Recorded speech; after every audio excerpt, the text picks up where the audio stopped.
What's going on YouTube? It's your boy Vincent. Today we are back with another reaction. Today we're back into the world's richest people who live like they're poor. Oh my god. You got me all the way messed up. I wish I would go my whole 21 years of life living like a broke boy just to get some money and still live like one? Absolutely not. I'm up now. You get a Tesla, you get a Tesla, you get a Tesla, you get a Tesla. $1 million for you, $1 million for you. I got the money now. We ain't broke no more. Stop playing with me. A few moments later. Put this money back in my wallet. You know, this is your lunch money for the next 3 months. And you better spend it wisely. Wow. Now, with that being said, I'll probably still be cheap with my money. I'm not just gonna be out here willy-nilly like... I don't know how people go from millions of dollars to bankrupt. I'm not gonna be doing it. I'm not buying drinks for the whole club. I'm not buying everybody sneakers, you know what I'm saying? Like, hey, unless I know you, unless we cool, I got you, but I ain't gonna do all that. Like, it's two different types of rich. It's over the top rich, oh, gotta flex on this, or it's just, hey, I got it, and I'ma spend it when I need it type of rich. I'm gonna be on that side, you know? I ain't gonna be on this over the top side where it's like, oh, you're beneath me, peasant. Nah, cause I've been there. I'm actually there right now. So, we finna get into this video and see the world's richest people who live like they're poor. I don't know why, so let's get into it. Let's go.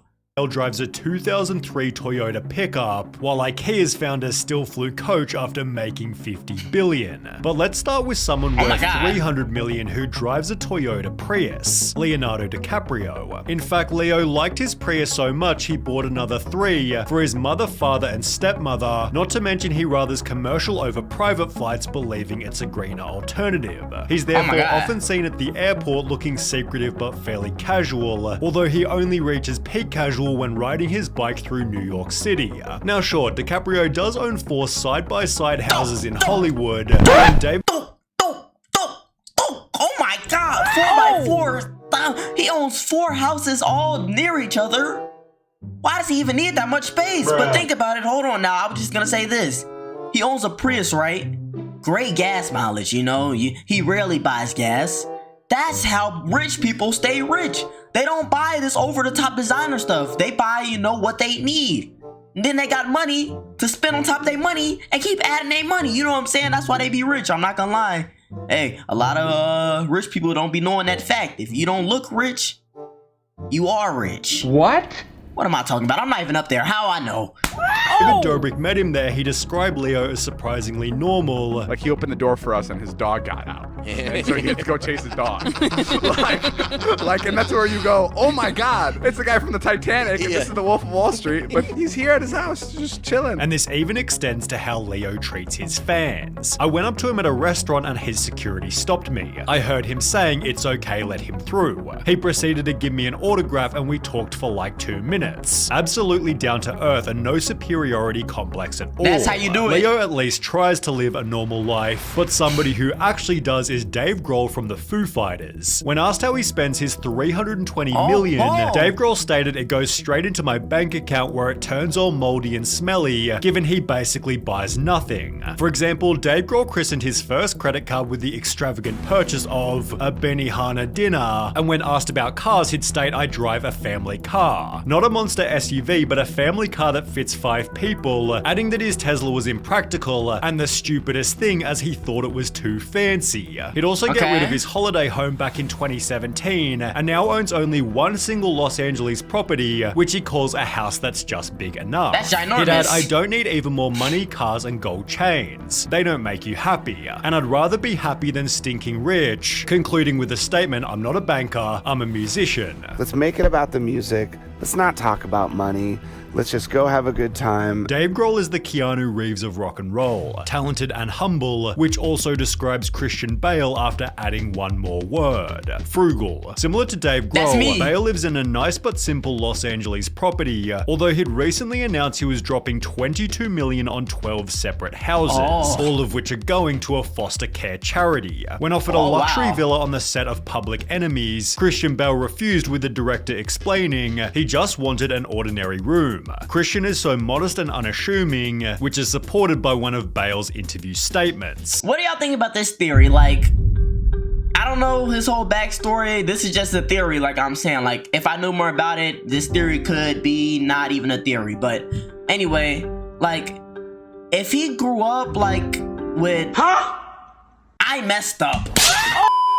Like, I don't know if he did, but if he grew up in a medium, like, semi-wealthy family, had a big house, had this and got that, like, do y'all think that plays a factor in why they save this money, or why they, like, not really keen to spend it and just give it away? Do y'all think that that plays a factor, as opposed to the person that's been poor their whole life, lived in the gutters, you know, barely had water, barely had food to eat, you know, was eating fried bologna and stuff? Like, do y'all feel like that's why that person spends more than, you know, a person that came from a medium wealthy family? Like, because they already had money their whole life, they've been around it. But someone that's never had money, obviously, it seems like to me they would be more inclined to spend it to, like, catch up to that person who's been living wealthy their whole life, if that makes sense. That's just a theory though. Like, I don't know, like, we saying like these people are just modest and stuff, but could it be that they just came from a wealthy place? I don't know. That's just a theory. I'm not really saying he is, so I don't know why you go into the comments finna say, oh, why you always getting mad? Yeah, I'm not even mad. I'm just saying, like, hey, is that a possibility? I'm asking you, so answer that question. Wealth doesn't mean anything to me. If a robber broke into my house, he'd burst into tears, and it wouldn't be worth stealing his car either. That's what he drives around in. 2003 Toyota Tacoma. It's a good car, never breaks. He's like, if someone needs me to carry something, I can put it in the back. Christian Bale's truck has become a notable Hollywood talking point. I guess people have this idea of Hollywood stars, they're driving like the nicest cars. What are you saying? The Tacoma's not the nicest car. It's How a dare you? 2006 Tacoma, right? 2003, thank you very much. Oh my god. That's Yeah, and almost second-hand even then. And while he might have been spotted also driving a dusty Porsche, it seems the 2003 Toyota is his go-to daily driver. The joke's on everyone else, because he's actually driving one of the best vehicles to ever be produced. I've never heard that Bale car. described his life by stating, "I do the exact same as I've always done. I don't have an assistant, I don't drive a flashy car, I do everything myself. I go to the supermarket myself, the hardware store. It's something I would greatly miss because I'd start to feel like a prisoner," That's which might facts. also explain why Bale has rejected most technology. Co-star Bryce Dallas Howard said he barely has a cell phone. He's not one of those flamboyant actors that need a lot of people helping him. He and his wife don't have a nanny, they live in a one-bedroom house, they're very low maintenance, low-key real people, but if it's a competition for who can live the cheapest, NBA player Kawhi Leonard might still be the winner. Because despite making $128 million over the last 3 years, Kawhi still drives a 1997 Chevy Tahoe because it runs and it's paid off. The car, which is proudly nicknamed the Gas Guzzler, sits outside his 2-bedroom San Diego apartment, although it's at the Wingstop just down the street that his frugality really shows. After landing a sponsorship with the company back in 2016, they sent him a coupon booklet for free chicken wings, which he then accidentally lost, apparently leading to a panic attack. Wingstop also seems to be Kawhi's go-to place for autographs, but Ed Sheeran's go-to place for anything hold on, is... we're just not gonna scroll past that. Kawhi Leonard, he is too big to be walking up them apartment stairs. Well, my guy is 6'5", 250, bro. He's not just walking up them apartment stairs like, I'm Kawhi Leonard. He's not doing that. Ain't no way, bro. What the heck? This man has his own shoe. Bruh. Like, I mean, granted, it's with New Balance. Them are pretty trash, but still, like, ain't no way he making all this money living. Let me tell y'all the real reason I think he got this apartment. I think he got this apartment is because when he got to the Clippers, he thought he was about to be out of there immediately. He thought they wouldn't win in no games. He said, all right, next stop it is. That's why he ain't bought no big mansion there. But I don't know. I could be wrong. the couch in his hometown house. He made $775 million from his 2023 tour, but when asked about his bank, he'd state, "I use my Barclays student account. I've not upgraded because I don't spend much money. If I had all my money in one account, I would spend all of it, so I get an allowance." But when asked about how much the allowance was, he'd give a shocking answer. "Maybe $1,000. I really don't spend much money. I spend most of it on taxis." Hotels certainly weren't a primary expense, as he'd sleep in Courtney Cox's spare room for 3 months straight, which might have been a mansion in Malibu, although he didn't need such luxury. I do go to LA every now and then, go to wanky restaurants with people, and that is a side of my life, but I also live in the place that I grew up with my wife who grew up there. As mentioned, Ed Sheeran married his high school girlfriend and moved back to their English country hometown with only 4,000 people. That's a Here he castle. keeps up normal working hours. I actually got the idea from Eminem. He works 9 to 5, goes in, does a studio, goes home. And when asked about lavish holidays, he'd state, "I'm ginger, so we don't really sit on beaches. I can't think of anything less relaxing than sitting getting burnt in the sun. No, I just shut all my doors, turned off my phone and watched lots of DVDs, perhaps best resonating with The Hunger Games, as Jennifer Lawrence is equally normal. Despite being often cited as the most successful actress of her generation." And if y'all didn't know, successful is an understatement. Hunger Games, X-Men. I only know those 2 movies. Oh! I don't even remember the Hunger Games symbol. I was gonna try to do that. What is it? Oh, brother, this guy stinks! I haven't seen that movie in so long, bro. Wow, I don't remember. I almost smacked myself. Oh! Jennifer Lawrence stated, "I'm in bed by 11 p.m. at the latest. I prefer that to hanging around Hollywood parties at night. Fame or being famous has never impressed me," which might also explain why she refused to upgrade her Volkswagen EOS even after finding initial success. She'd eventually splurge on an equally humble Chevy Volt while living in the same Los Angeles townhouse that was bought for less than $1 million before the fame. She'd That's state, still a "I was lot of raised money. to have value for money, to have respect for money even though you have a lot of it, with this respect for money leading to a life of extreme humility. I still look for bargains in the supermarket. Just because you're getting recognized by other people doesn't mean you've become anything special, and according to Facts. Ingvar Kamprad, being a billionaire didn't make you special either." By starting Now, I'm not gonna lie, this is where you got me messed up. This is where you got me messed up, bro. $1 million, alright, cool, we wanna still live modestly, but $1 billion, I feel like that's an overwhelmingly amount of money. I feel like I owe it to the people of this country that, you know, are less fortunate and don't have as much money as me. I owe it to them to spend this money like I got $1 billion.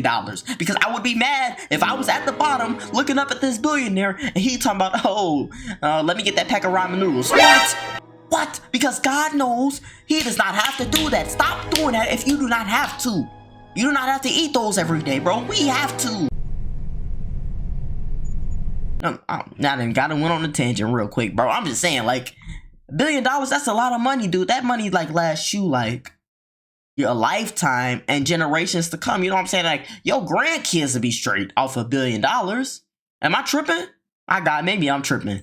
The Swedish furniture brand IKEA, Ingvar built a net worth of $53 billion, and in 2004 briefly overtook Bill Gates as the world's richest person. Despite this, Ingvar was known for driving a 1993 Volvo 240, which he drove around his hometown, known for having frugal people. It is in the nature of Smartland to be thrifty. If you look at me now, I don't think I'm wearing anything that wasn't bought at a flea market, and Ingvar was even committed to always flying economy. How the hell can I ask people who work for me to travel cheaply if I'm traveling in luxury? It's a question of good leadership. Best to stay in touch with the real world, although he might have been so cheap that the world lost touch with him. Normally, I try to get my hair cut when I'm in a developing country. Last time it was in Vietnam. Ingvar died in 2018 as the world's 8th richest person, and while Mark Zuckerberg isn't popular with everyone, he definitely maintains the legacy of frugal billionaires. Facebook. He's currently the 4th richest person on Earth with $170 billion million, but wears the exact same shirt every single day, reducing decision fatigue while making his life simple. Now, like Leonardo DiCaprio, Zuckerberg owns 5 side-by-side Silicon Valley houses, although it's not like they all have tennis courts. The primary residence is nice but fairly normal, and is 10 minutes away from the mega mansions in the nearby suburb of Atherton.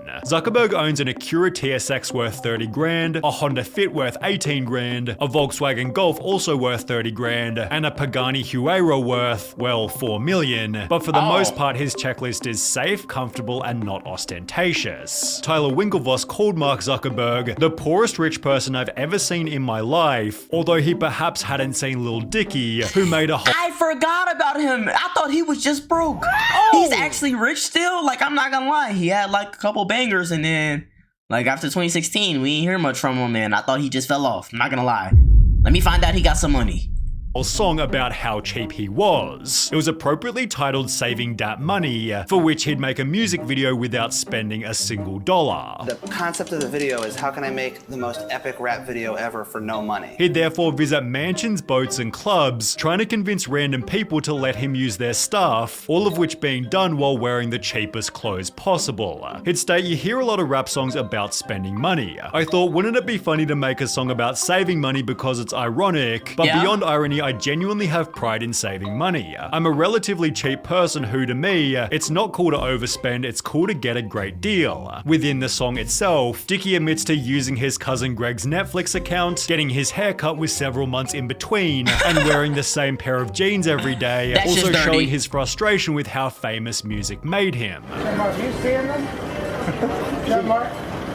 Look what my life has become. And then, of course, there's Adam Sandler. He favors oversized clothes, untied sneakers, and a fresh from the hamper look. His dress style is so casual, it's basically a meme. This man has more money than he knows what to do with, and still gets his drip from Walmart. Love it. He always looks ready for a basketball match because, according to this interview, he loves to turn up and play with random people. I fly in, try to find a game somewhere, play, get a little sweat. I once played basketball with Sandler during lunch break on Grown Ups. He has an automatic three-pointer and is as down-to-earth as any famous person I've ever met. I can't say enough nice things about the guy. I love Adam. I literally go to any park, I see a game going off, and I go, all right, let me just walk in. I walk up, a couple people usually go, oh, that's what's his name? And then I go, yeah. And then I get a 5-on-5 going. He isn't scared to photobomb a random wedding, get a standard breakfast at IHOP, or eat a jar of pickles while walking down the street, despite being worth almost $500 million. And well deserved, I say. He's made some bangers, grown-ups. Why can't I think of any of his movies off the top of my head, bro? Adam Sandler has bangers, grown-ups. I'm not finna do this, bro. I'm finna sit here. Grown-ups. Are you serious? Just go with it. That's a banger. Come on. Keep them coming. Please, I can't take no more smacks. Please, grown-ups. Just go with it. We're the Millers? Nah, that's not him!